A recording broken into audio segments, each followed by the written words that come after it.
بسم اللہ الرحمن الرحیم۔ السلام علیکم۔ میرا نام فرقان قریشی ہے اور آج میں آپ سب کو دا سیرہ سیریز کی پہلی قسط میں خوش آمدید کہتا ہوں۔ سیرہ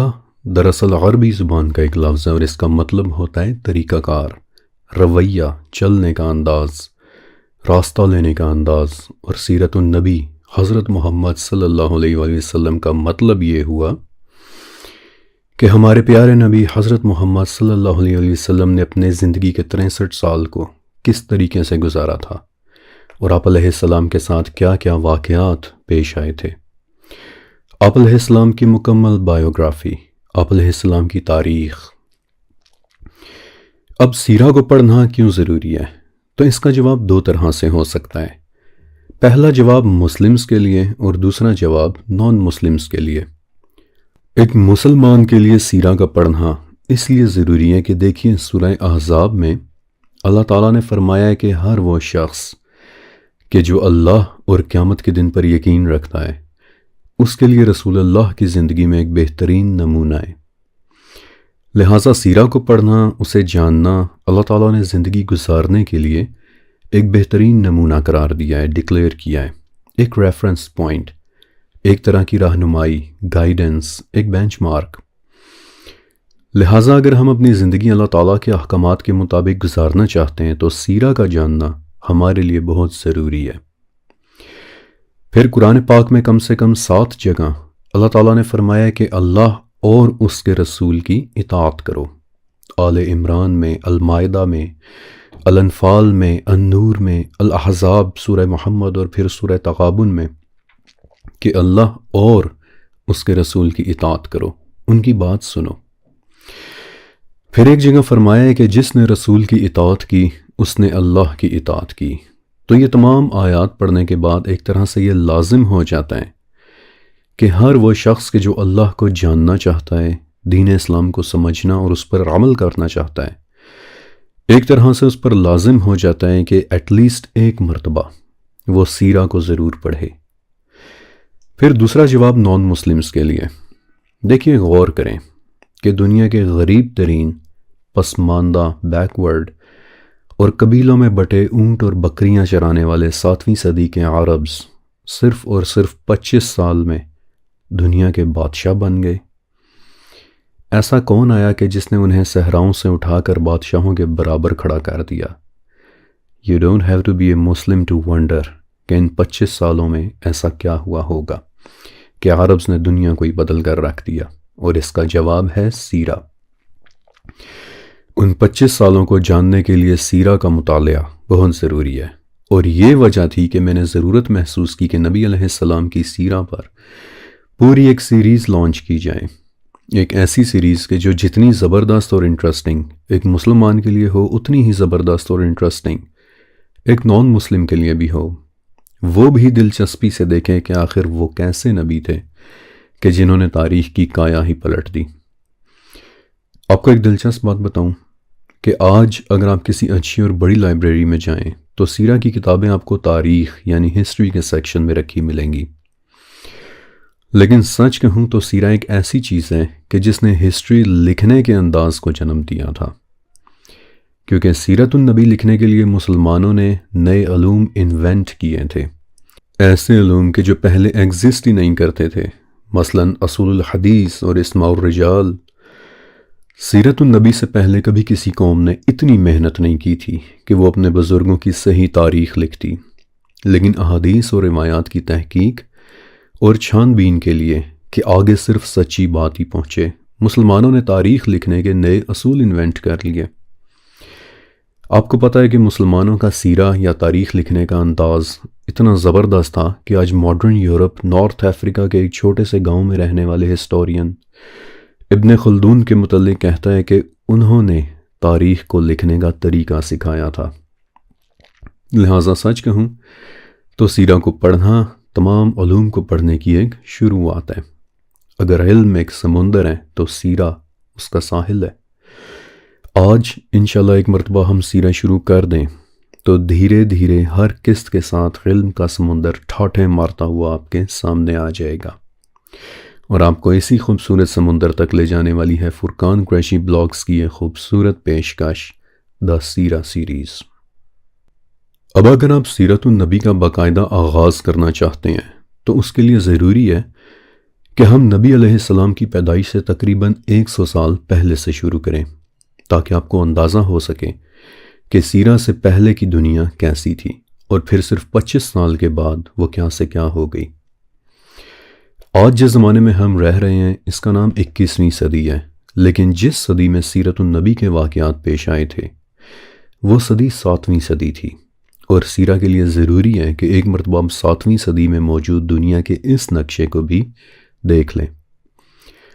7ویں صدی کے زمانے میں 2 بڑے ملک یا ایمپائرز ایسی تھیں کہ جو دنیا پر کوئی اثر و رسوخ رکھتی تھیں، دنیا کو انفلوئنس کر سکتی تھیں۔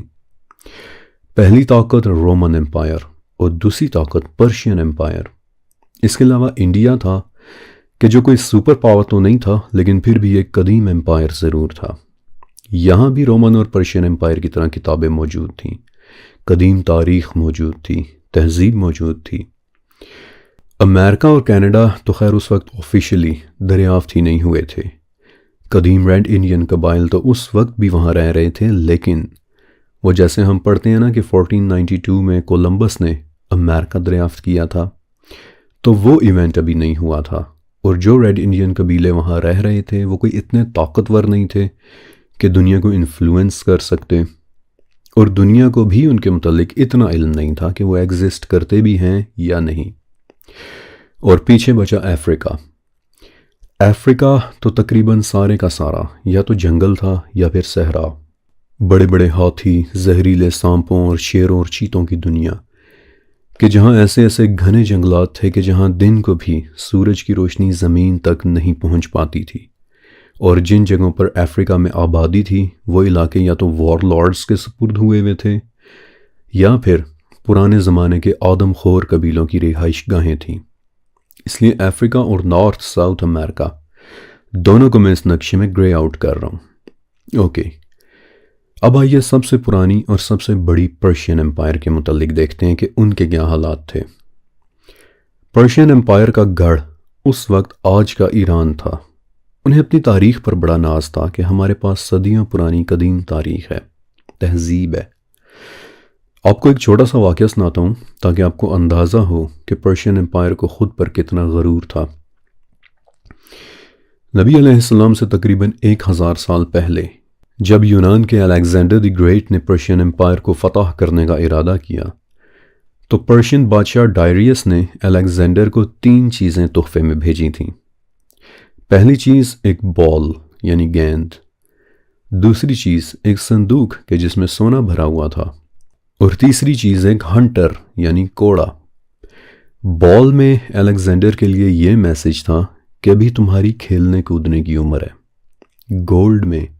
الیگزینڈر کے لیے یہ میسج تھا کہ تمہیں شاید پرشین ایمپائر کی دولت اور طاقت کا اندازہ نہیں ہے،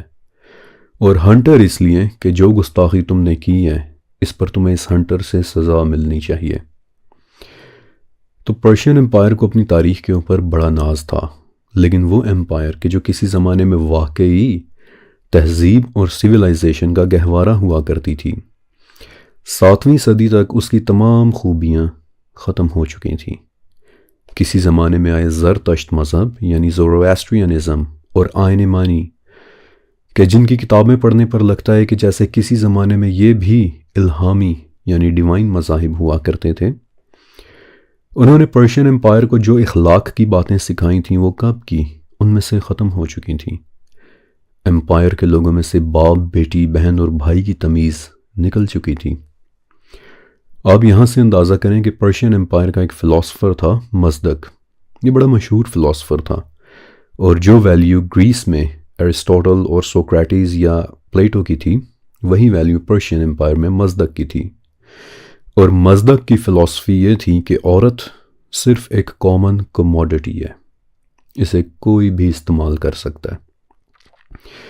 اور ایک مرتبہ جب دربار میں جھگڑے کا ایک کیس آیا تو مزدک نے بھرے دربار میں ایک شخص کی بیٹی کی عصمت دری کا حکم دے دیا تھا۔ اب آپ امیجن کریں کہ جہاں کے فلاسفرز یہ تعلیم دے رہے ہوں تو وہاں کی عوام کا کیا حال ہوگا۔ ہاں یہ سچ ہے کہ پرشین امپائر کا بادشاہ ابھی تک بہت سٹرونگ تھا، اس کے پاس بہت طاقت تھی، کیونکہ بادشاہوں کو زمین پر خدا کا ہی ایک عکس مانا جاتا تھا اور عوام ورچولی اس کی عبادت کرتی تھی۔ لیکن پھر بھی پرشین امپائر کی پولیٹیکل سچویشن کوئی بہت زیادہ آئیڈیل نہیں تھی، روز روز بادشاہ بدل رہے تھے اور آئے دن کے سیاسی انقلاب نے پرشین امپائر میں سے امن و امان کو بالکل ختم کر کے رکھ دیا تھا۔ پھر اس کے بعد دنیا کی دوسری بڑی طاقت دی رومن امپائر۔ رومن امپائر دو ٹکڑوں میں تقسیم ہو چکی تھی، ایک تو وہ علاقہ کہ جو بچی کچی رومن امپائر کہلاتا تھا، اور دوسری بیزنٹین امپائر۔ یہ بیسیکلی بیزنٹین امپائر تھی کہ جس کا بعد میں مسلمانوں کے ساتھ واسطہ پڑتا رہا تھا، اور یہ جتنے نام آپ نے سنے ہوئے ہیں یا پھر اس سیریز میں آگے چل کر سنیں گے بھی، مثلا روم کا بادشاہ ہرکل یعنی ہیراکلیس وغیرہ، یہ سب بیزنٹین امپائر کے بادشاہ تھے۔ بہرحال رومن امپائر ٹکڑے ہو چکی تھی، دنیا بھر میں غلامی کا سب سے بڑا کاروبار رومن امپائر میں ہو رہا تھا۔ کوئی بھی شخص کہ جس پر قرضہ ہوتا، رومن امپائر میں اسے غلام بنا کر بیچ دینا بڑا کامن ہوا کرتا تھا۔ ماں باپ اپنا قرض اتارنے کے لیے اولاد کو بیچ دیتے اور اولاد اپنا قرض اتارنے کے لیے ماں باپ کو بیچ دیتی۔ عیسائیت یا پھر مسیحیت یا پھر کرسچینٹی صدیوں پہلے مسخ ہو چکی تھی، درجنوں فرقے پیدا ہو چکے تھے، اور تب سے لے کر آج تک یہ فرقے کم نہیں ہوئے بلکہ صرف بڑے ہی ہیں۔ آپ کو شاید سن کر حیرانی ہو کہ اس وقت کرسچینٹی میں تقریباً 45,000 سے زیادہ فرقے موجود ہیں کہ جنہیں ڈینومینیشنز کہتے ہیں۔ خیر اس ٹائم بیزنٹین امپائر میں اتنے فرقے تو نہیں تھے، لیکن پھر بھی توحید کی جگہ تثلیث یعنی ٹرینٹی نے لے لی تھی، یعنی کہ the father, the son and the holy spirit. گرجا گھروں اور کیتھیڈرلز میں ہیلیلویا کی آوازیں گونجنے کے بجائے حضرت عیسیٰ اور بی بی مریم علیہ السلام کے مجسموں کی تعظیم کی جا رہی تھی، اور سب سے خطرناک بات یہ کہ پوپ سب سے طاقتور فگر بن چکا تھا۔ اس کے منہ سے نکلے ایک ایک لفظ پر حکومتیں گرا اور بنا کرتی تھیں، جو بات پوپ نے کہہ دی وہی بات قانون بن جاتی تھی۔ پوپ کے پاس بادشاہ سے بھی زیادہ طاقت ہوا کرتی تھی، بلکہ بعد میں آگے چل کر ایک مرتبہ حاتم طائی کے بیٹے عدی بن حاتم رضی اللہ تعالیٰ عنہ نے جب سورہ توبہ کی 31 نمبر آیت سنی کہ انہوں نے اپنے علماء کو اور اپنے راہبوں کو اور مسیح ابن مریم کو اللہ کے علاوہ خدا بنا لیا، تو عدی بولے کہ یا رسول اللہ صلی اللہ علیہ وآلہ وسلم، ہم نے انہیں کبھی اپنا خدا نہیں کہا تھا۔ تو نبی علیہ السلام نے انہیں جواب دیا کہ عدی، کیا تم لوگ ان کے کہنے پر حلال اور ان کے کہنے پر حرام کے فیصلے نہیں کرتے تھے؟ تو عدی نے کہا کہ جی واقعی یہ سب تو ہوتا تھا۔ وقت آنے پر میں آپ کو وہ پورا واقعہ سناؤں گا بھی۔ بہرحال رومن امپائر میں پوپ کے علاوہ عام آدمی کی کوئی حیثیت نہیں بچی تھی، اور ہولی رومن امپائر کا یہ حال ہو چکا تھا کہ ایک فرینچ فلاسفر وولٹیئر کہتا ہے کہ ہولی رومن امپائر نہ تو ہولی رہی تھی، نہ ہی رومن رہی تھی، اور نہ ہی امپائر بچی تھی۔ پھر آخر میں ایک جگہ اور ہے کہ جس کا میں آپ کے ساتھ ضرور ذکر کرنا چاہتا ہوں، نبی علیہ السلام کے زمانے کا ہندوستان۔ اب دیکھیے کہ اس وقت آج کل کی طرح پاکستان اور انڈیا تو تھا نہیں، بلکہ یہ سب ایک ہی جگہ کنسیڈر ہوتا تھا کہ جسے عربز اپنی زبان میں ہند کہتے تھے، اس لیے for the sake of reference میں بھی اسے ہند یا ہندوستانی کہوں گا۔ نبی علیہ السلام سے تقریباً 1000 سال پہلے الیگزینڈر دی گریٹ جب ہند میں آیا تو اس وقت اس کے ساتھ پوری ایک فوج آئی تھی کہ جس میں فوجیوں کے علاوہ ہر طرح کے لوگ تھے، لڑاکے فوجی اور جنگجوؤں سے لے کر تاریخ ریکارڈ کرنے والے علماء بھی، مسخروں سے لے کر ناچنے والیاں بھی، اور جانوروں کے شکاری بھی، کہانوں سے لے کر جیوگرافی پڑھنے اور اس کے لکھنے والے بھی۔ اور اس وقت ان لوگوں نے یہاں یعنی ہند کے متعلق بڑی زبردست انفارمیشنز ریکارڈ کی تھیں۔ ان لوگوں نے پہلی مرتبہ یہاں ہاتھی دیکھے تھے، پہلی مرتبہ بندر دیکھے تھے، کہ جن کے متعلق وہ بڑی حیرانی کے ساتھ لکھتے ہیں کہ یہ شاید انسانوں کا کوئی ایسا قبیلہ ہے کہ جسے شاید بولنا نہیں آتا۔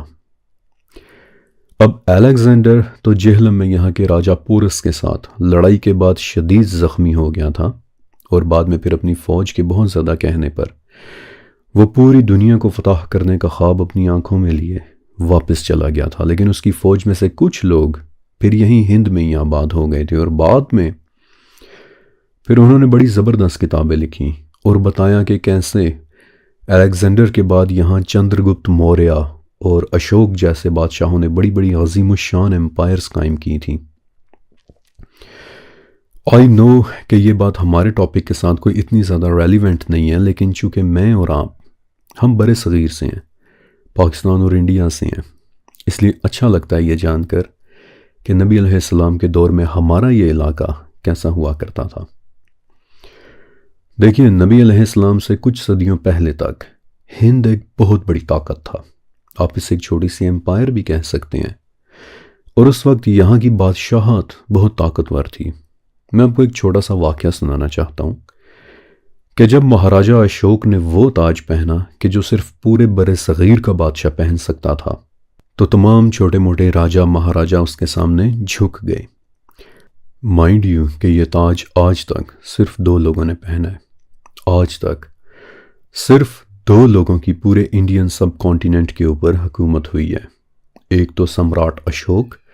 اور دوسرا شہنشاہ اکبر۔ تو سمراٹ اشوک کے سامنے تمام چھوٹے موٹے راجہ مہاراجہ جھک گئے سوائے ایک راجہ کے، انڈیا کی ریاست اڑیسہ کا راجہ، اور تب اشوک نے غصے میں پوری طاقت کے ساتھ اڑیسہ پر چڑھائی کر دی تھی، اور اس وقت نبی علیہ السلام سے چند صدیاں پہلے کلنگ کے مقام پر ہونے والی اس لڑائی میں 2.5 لاکھ لوگ مارے گئے تھے۔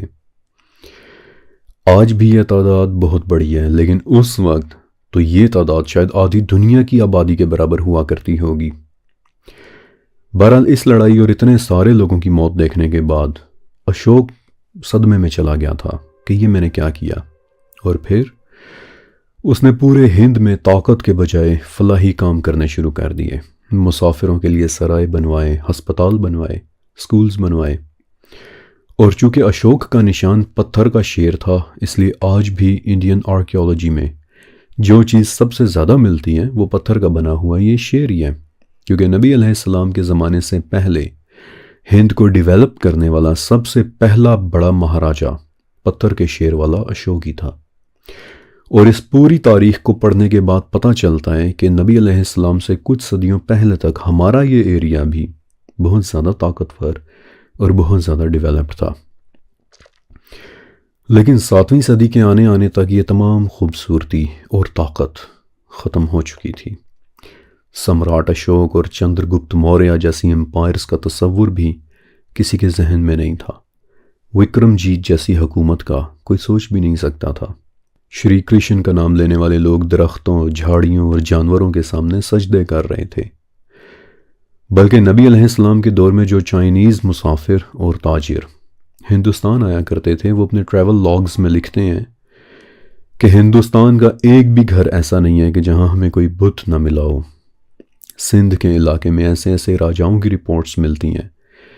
کہ جنہوں نے اپنی سگی بہنوں کے ساتھ شادیاں کر رکھی تھیں۔ گوتم بدھ کے دیے ہوئے اخلاقی درس صدیوں ہوئی فراموش کر دیے گئے تھے، اور اس وقت ہندوستان میں شرک شاید اپنے عروج پہ تھا۔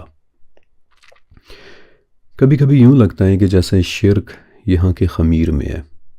توہم پرستی نے کروڑوں خدا بنا لیے تھے، اور ایون کہ ہندو مورخین یعنی ہسٹورینز خود لکھتے ہیں کہ اس زمانے میں بھگوانوں کی تعداد انسانوں کی تعداد سے بھی زیادہ ہو چکی تھی، یعنی اتنے بھگوان بن چکے تھے۔ ہر نیچے والا اپنے سے اوپر والے کا غلام سمجھا جاتا تھا، اور برہمن طبقہ ورچولی سب کا مالک سمجھا جاتا تھا۔ برہمن چاہے کسی کو قتل ہی کیوں نہ کر دے، اس کے لیے کوئی سزا نہیں ہوتی تھی۔ ایک ایک عورت کے کئی شوہر ہوتے تھے، بلکہ جہاں تک میرا علم ہے یہ پریکٹس تو آج بھی شاید نیپال میں کہیں نہ کہیں زندہ ہے۔ بہرحال 7ویں صدی کے ہندوستان میں تو یہ بات ایک کامن نارم تھی، اور اگر قسمت سے کسی عورت کا صرف ایک شوہر ہوتا تو شوہر کے مرنے کے بعد اس بیچاری کی اپنی زندگی جہنم بن جاتی تھی، کیونکہ اسے ستی ہونا پڑتا تھا، یعنی اسے اپنے ہی شوہر کی جلتی ہوئی چتا میں زندہ پھینک دیا جاتا تھا۔ لیکن ایسے دور میں بھی ہند کے اندر جو بھی سوچ سمجھ رکھنے والے لوگ موجود تھے وہ بھی ایک مسیحا کا انتظار کر رہے تھے، کیونکہ ان کی بھی گیتا کے 4 چیپٹر میں ایک لائن لکھی ہوئی ہے کہ جب بھی دھرم کی ہانی ہو اور ادھرم بڑھ جائے تو انتظار کرو، کیونکہ تب ایک بار پھر سے دھرم کو قائم کرنے والا آئے گا۔ میں نے آپ کو نبی علیہ السلام کے دور میں موجود اپنے وقت کی تینوں سپر پاورز کے حالات بتائے، اور آپ نے دیکھا کہ جنرلی دنیا کے کسی ملک یا علاقے میں انسانیت ایز اے ہول قائم دکھائی نہیں دیتی تھی۔ اب ایسے گلوبل اور پوری دنیا میں چھائے اندھیروں کے زمانے میں اگر کسی قوم سے اچھائی یا خوبی کی کوئی امید تھی تو وہ قوم بنی اسرائیل تھے، لیکن بنی اسرائیل کو ان کے اپنے ہی غرور اور تکبر نے برباد کر کے رکھا ہوا تھا۔ وہ دنیا میں رہنے والی تمام مخلوقات میں سے صرف خود کو اللہ کا محبوب اور اس کا کنبہ مانتے تھے۔ ان کا عقیدہ تھا کہ چونکہ اللہ تعالیٰ نے ان پر بہت کرم اور انعامات کیے تھے، اس لیے ان سے تو کوئی پوچھ گچھ ہونی ہی نہیں ہے۔ اسی لیے دولت، پیسہ اور سود خوری کی محبت ان کی رگوں میں شامل ہو گئی تھی، اور سود کھانے والا انسان ہمیشہ سنگ دل ہوتا ہے۔ آپ دیکھیں گے کہ سود خور کے دل میں سے رحم سب سے پہلے اٹھتا ہے، اور یہی کچھ بنی اسرائیل کے ساتھ ہوا تھا۔ معمولی زیور کے لالچ میں چھوٹے چھوٹے بچوں کو مار دیتے تھے۔ اب حالانکہ یہ بات سچ ہے کہ بنی اسرائیل کی ہسٹری بہت رچ تھی، بہت پرانی تھی، لیکن ایک تو ان کی تعداد کوئی اتنی زیادہ نہیں تھی، دوسرا یہ کہ ان کی حرکتوں اور ان کی ذلت کی وجہ سے دنیا میں ان کی کوئی خاص ویلیو نہیں بچی تھی۔ نہ تو بیت المقدس ان کے پاس تھا، نہ ہی کوئی بڑا ملک ان کے پاس تھا۔ الغرض ہر اعتبار سے، چاہے وہ مذہبی ہو یا سیاسی ہو یا اخلاقی ہو، بنی اسرائیل ایک مسخ شدہ قوم بن کر رہ گئے تھے۔ اور ایسے دور میں، ایسے اندھیروں اور جاہلیت کے دور میں ایک ایسا ایونٹ ہوا کہ صرف 25 سال کے اندر دنیا کے ایک ویران ملک اور اس کے ایکسٹریم مزاج رکھنے والے لوگ دنیا کے استاد اور سب سے زیادہ مہذب اور بااخلاق لوگ بن گئے، اور اگلے 80 سالوں کے اندر ان لوگوں کی بادشاہی اٹلانٹک اوشن سے لے کر انڈین اوشن تک قائم ہو چکی تھی، اور ہونے والے اس عظیم ایونٹ کا نام ہوا دا سیرت النبی حضرت محمد صلی اللہ علیہ وآلہ وسلم۔ سیرت النبی کا آغاز جس ملک سے ہوا تھا آج اسے ہم سعودی عرب کہتے ہیں، لیکن سعودی عرب تو ایک بہت ریسنٹ نام ہے۔ یہ نام تو 1932 میں رکھا گیا تھا۔ نبی علیہ السلام کے دور میں یہ علاقہ مختلف ریجنز اور علاقوں میں بٹا ہوا تھا، مثلا حجاز، نجد، نجران اور یثرب وغیرہ۔ آپ علیہ السلام کے دور میں یہ علاقہ موسٹلی ایک خشک اور ریتیلا علاقہ تھا۔ ہاں، سمندروں کے قریب کچھ علاقوں میں ہریالی تو تھی، لیکن زیادہ تر عرب ویران، سنگلاخ، پہاڑی اور ریگستانی ہوا کرتا تھا۔ پورے ملک میں کوئی بھی ایک بڑا دریا نہیں تھا، اور کھجور کے علاوہ کوئی چیز کاشت نہیں ہوتی تھی۔ یہ ساری باتیں میں آپ کو کسی وجہ سے بتا رہا ہوں، آگے چل کر یہ ساری انفارمیشن بہت اہم ہو جائے گی، کیونکہ یہ انفارمیشن آپ کو ایکسپلین کرے گی کہ آخری نبی کے لیے آخر عرب کو ہی کیوں سلیکٹ کیا گیا تھا۔ اگر آپ اس جگہ کو سمجھنے کی کوشش کریں تو آپ دیکھیں گے کہ یہاں کی تاریخ اور لوگوں کو آپ 3 قسموں میں ڈیوائیڈ کر سکتے ہیں۔ پہلی قسم عرب بائدہ، یعنی وہ قدیم عربز کہ جو وقت کے ساتھ ختم ہو گئے۔ کچھ کے تو آپ نے صرف نام ہی سنے ہوں گے، مثلا قوم عاد، قوم سمود، عمالیق اور جتلیس وغیرہ، لیکن اب ان لوگوں کا کوئی نام و نشان باقی نہیں بچا تھا۔ ہاں، آرکیولوجی کی حد تک ان کے ثبوت مل جاتے ہیں، مثلا آپ میں سے جو فیملی ممبر سعودی عرب میں رہتے ہیں یا کبھی گئے ہیں، انہوں نے شاید کبھی اس پہاڑ کی تصویر یا پھر اسے اپنی آنکھوں کے سامنے ضرور دیکھا ہوگا۔ مدائن صالح کہ جو مشہور ہے کہ کسی زمانے میں یہ قوم سمود کے محلات ہوا کرتے تھے۔ پھر نجد، احقاف اور حضر موت وغیرہ سے آرکیولوجی کی کھدائیوں کے دوران کچھ پرانے زیورات اور ٹوٹی پھوٹی عمارتیں ایسی ملی ہیں کہ جنہیں دیکھ کر اندازہ ہو جاتا ہے کہ ہندوستان، پرشین اور رومن امپائرز کی طرح کسی زمانے میں عرب میں بھی عظیم لوگ رہا کرتے تھے، but not any more. By the way جنہیں قرآن میں بھی ارم ذات العماد کہہ کر ریفر کیا گیا ہے، یعنی ارم والے، کہ جن کے جیسا اور کوئی بھی نہیں تھا۔ آپ کو یاد ہوگا کہ ایک مرتبہ 40,000 سالوں کے علم والے سیزن میں میں نے ان پر ایک ویڈیو بھی بنائی تھی، ارم والے، ستون در ستون در ستون در ستون۔ پھر دوسری قسم عرب عربہ۔ اب یہ وہ باشندے تھے کہ جو عرب میں رہنے والے زندہ لوگ تھے، اور یہ تب وہاں رہ رہے تھے کہ جب ابراہیم علیہ السلام مکہ آئے۔ انہیں قحطانی عرب بھی کہتے ہیں، لیکن نبی علیہ السلام ان عربز میں سے نہیں تھے، بلکہ آپ تیسری قسم کے عربز یعنی عرب مستعربہ میں سے تھے، یعنی کہ وہ عربز کے جو بعد میں ابراہیم اور اسماعیل علیہ السلام کی نسل میں سے پیدا ہوئے۔ میں جانتا ہوں کہ یہ تھوڑے سے مشکل نام ہیں، لیکن انہیں جاننا ضروری ہے،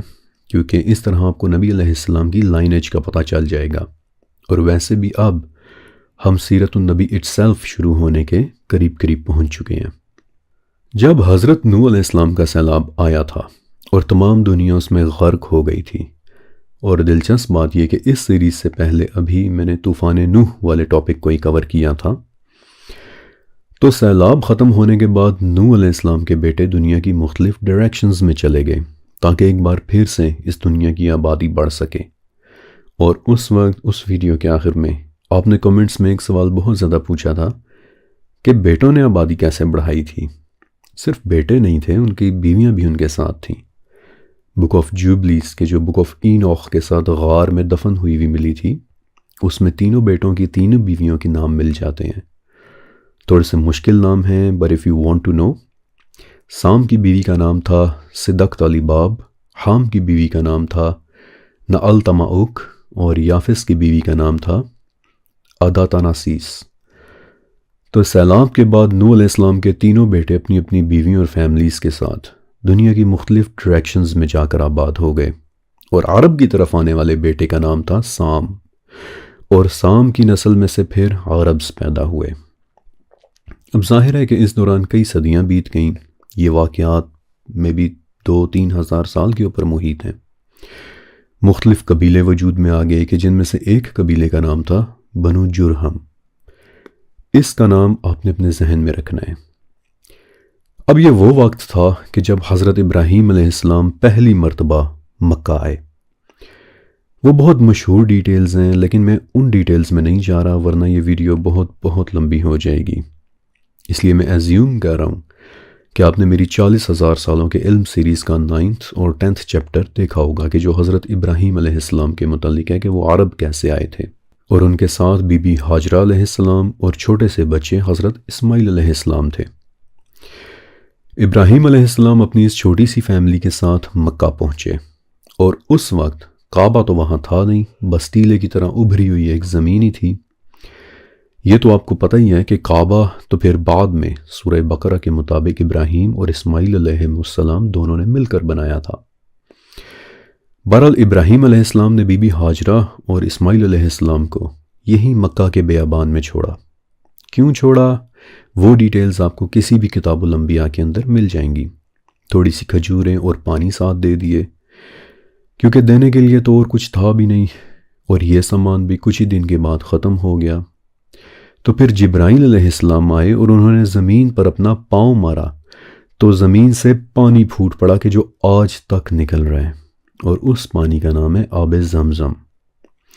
آئی نو کہ آپ سوچ رہے ہوں گے کہ ہم سب نے تو بچپن سے یہ سن رکھا ہے کہ حضرت اسماعیل علیہ السلام نے زمین پر پاؤں مارا تو آب زمزم نکلا تھا، لیکن زمزم کے متعلق تمام احادیث میں حضرت جبرائیل علیہ السلام کا نام لکھا ہے کہ اٹ واز جبرائیل۔ ریفرنسز انشاءاللہ میں نیچے اسکرین کے اوپر لکھ دوں گا۔ بہرحال جبرائیل علیہ السلام نے زمین پر پاؤں مارا تو اس سے پانی پھوٹ پڑا، اور اس وقت یہ پانی کسی چشمے کی طرح ابل کر نکل رہا تھا، اور ایک مرتبہ نبی علیہ السلام نے بتایا بھی تھا کہ بی بی ہاجرہ نے پانی کے گرد مٹی ڈال کر اسے روکنے کی کوشش کی۔ آپ علیہ السلام نے بتایا تھا کہ اللہ ان پر رحم کریں، اگر وہ اسے روکنے کی کوشش نہ کرتی تو زمزم آج بھی کسی طاقتور چشمے کی طرح بہہ رہا ہوتا۔ اب کہ جب زمزم پھوٹ پڑا اور بی بی ہاجرہ اور اسماعیل علیہ السلام پانی کے بعد یہاں سیٹل ڈاؤن ہو گئے، تو کچھ عرصے بعد یہاں سے وہی قبیلہ گزرا کہ جس کا بھی میں نے آپ کو نام بتایا تھا، بنو جرہم۔ جب ان لوگوں نے دیکھا کہ یہاں تو پانی کی ریل پیل ہے، تو انہوں نے بی بی ہاجرہ سے درخواست کی کہ وہ ان لوگوں کو بھی یہاں پانی کے قریب رہنے کی اجازت دے دیں، کہ جو بی بی ہاجرہ نے انہیں دے دی۔ اب اس پوائنٹ تک حضرت ابراہیم علیہ السلام، بی بی ہاجرہ علیہ السلام اور اسماعیل علیہ السلام کی لینگویج عربی نہیں تھی، کیونکہ یہ لوگ تو مائیگریٹ ہو کر مکہ آئے تھے۔ لیکن جب بنو جرہم بھی یہاں سیٹل ڈاؤن ہو گئے، تب اسماعیل علیہ السلام نے ان سے عربی سیکھ لی، اور بعد میں بنو جرہم کی ایک خاتون کے ساتھ ان کی شادی بھی ہو گئی، اور یوں پھر وہ نسل پیدا ہونا شروع ہوئی کہ جس میں آگے چل کر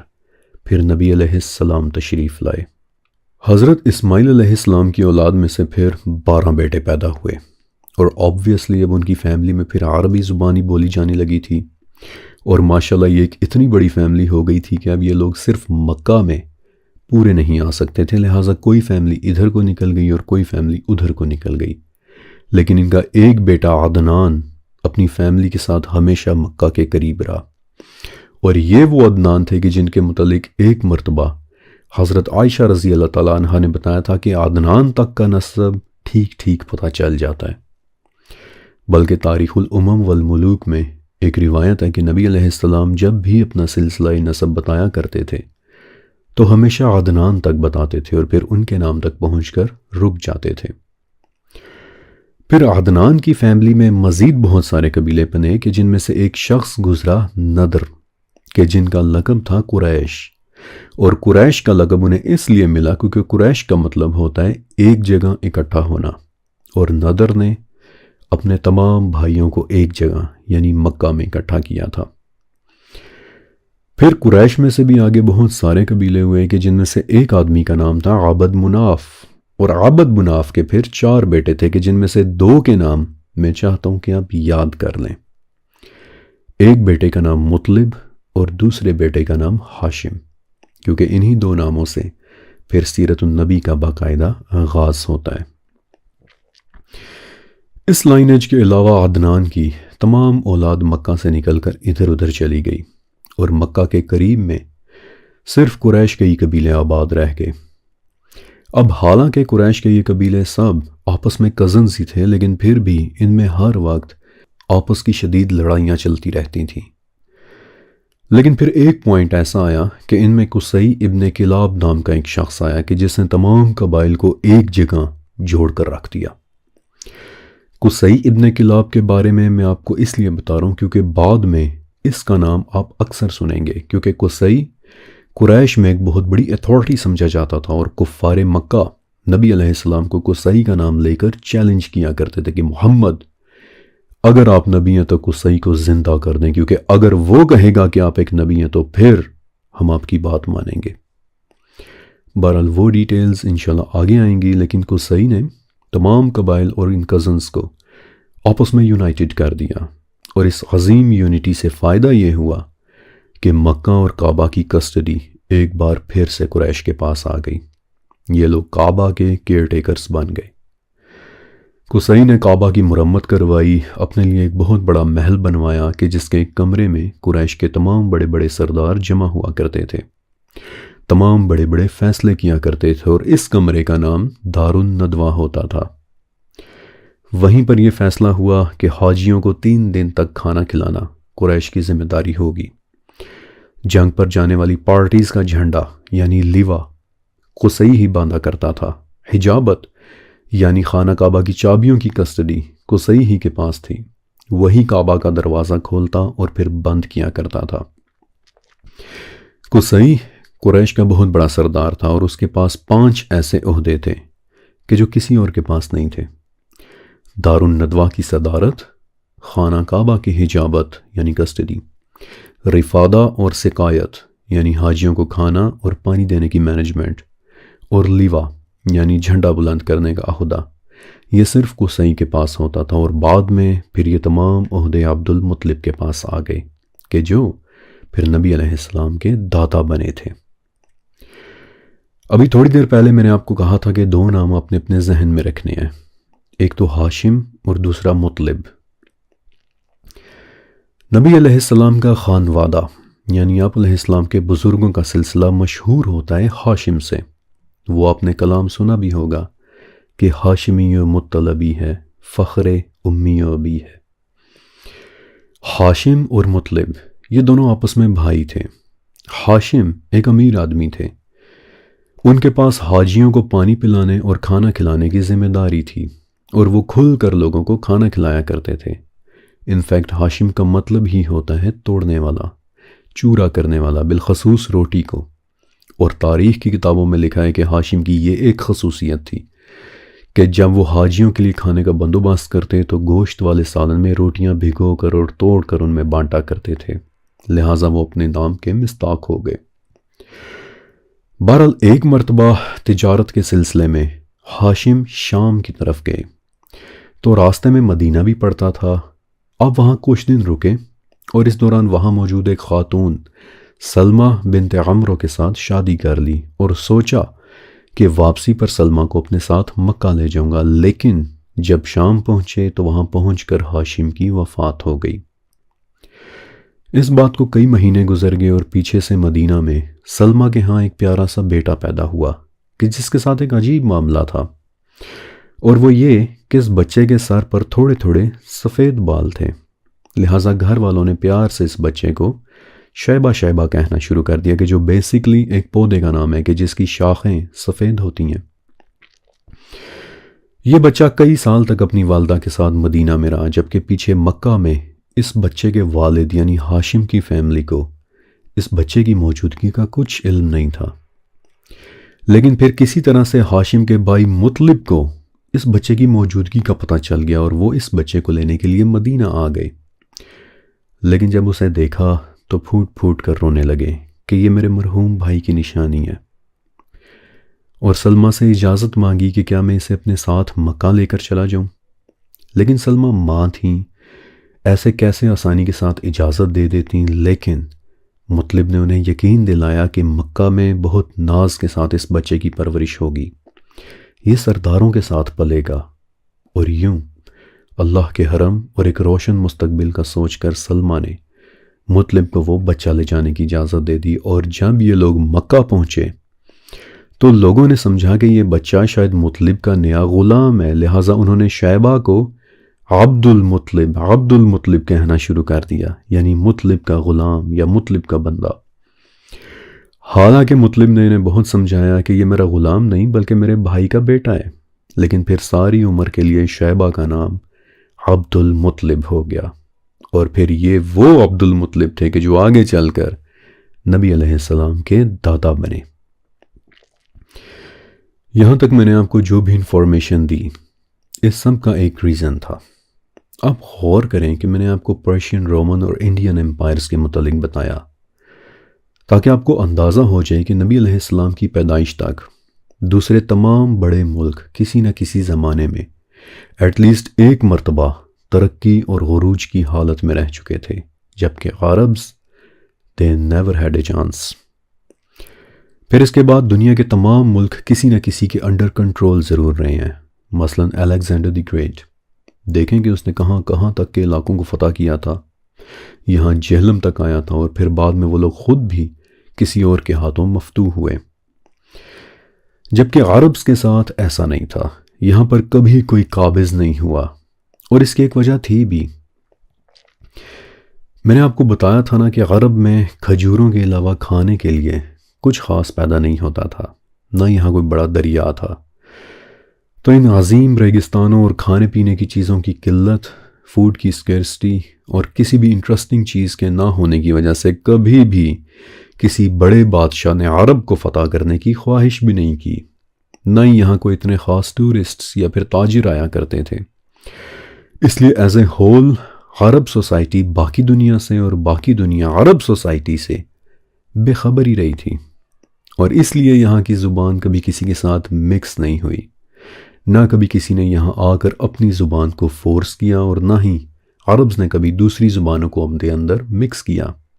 اور سیریز میں آگے چل کر آپ دیکھیں گے کہ اس بات کا بہت بہت زبردست امپیکٹ پڑا تھا۔ پھر پرشین، رومن اور انڈین امپائرز کی تعلیم، تہذیب اور اخلاقی حالت بہت مسخ ہو چکی تھی، ان میں سچائی اور حق کو ایکسیپٹ کرنے کی کوئی صلاحیت باقی نہیں بچی تھی، جبکہ عرب ابھی بھی اس کمزوری سے پاک تھے۔ آگے چل کر میں آپ کو ان کی برائیاں بھی بتاؤں گا، لیکن ان تمام برائیوں کے باوجود ان میں آزادی، بہادری اور سچ سے محبت ابھی بھی موجود تھی، اس لیے باقی تمام ممالک کی نسبت سچ کو ایکسیپٹ کرنے کی سب سے زیادہ صلاحیت سٹل عربز میں موجود تھی۔ پھر عرب کی اسٹریٹجک لوکیشن، غور سے اس نقشے پر عرب کی لوکیشن کو دیکھیے، کیونکہ عرب ایک ایسی جگہ پر ہے کہ جسے اگر ہم دنیا کا سینٹر کہیں تو شاید غلط نہیں ہوگا۔ ایک طرف افریقہ کا وسیع و عریض بر اعظم، دوسری طرف انڈین اور پرشین امپائرز، تیسری طرف یورپ اور پھر رومن امپائرز۔ تو یہ وہ تمام وجوہات تھیں کہ جن کی وجہ سے اب عربز کی باری تھی کہ وہاں سے سیرہ کا دور شروع ہو، وہاں سے سچائی کا جھنڈا بلند ہو اور ایک ایسا چراغ جلے گا جس کی روشنی سے پچھلی تمام امپائرز کی روشنیاں ماند پڑ جائیں۔ یہ وجہ تھی عربز کی سلیکشن کی۔ اب ہم سیرت النبی کے بالکل قریب پہنچ چکے ہیں، لیکن یہ مت سوچئے گا کہ سیرہ کا دور بہت آئیڈیل اور خوبصورت حالات میں شروع ہوا تھا۔ جب میں آپ کو عرب کے انٹرنل حالات کے متعلق بتاؤں گا تو آپ کو مزید حیرانی ہوگی کہ عربز میں اس قدر بربریت موجود تھی، اور ایک مرتبہ کہ جب ابھی آپ دیکھ لیں گے کہ عرب معاشرے میں ایگزیکٹلی چل کیا رہا تھا، تو آپ کو سیرہ کے 25 سال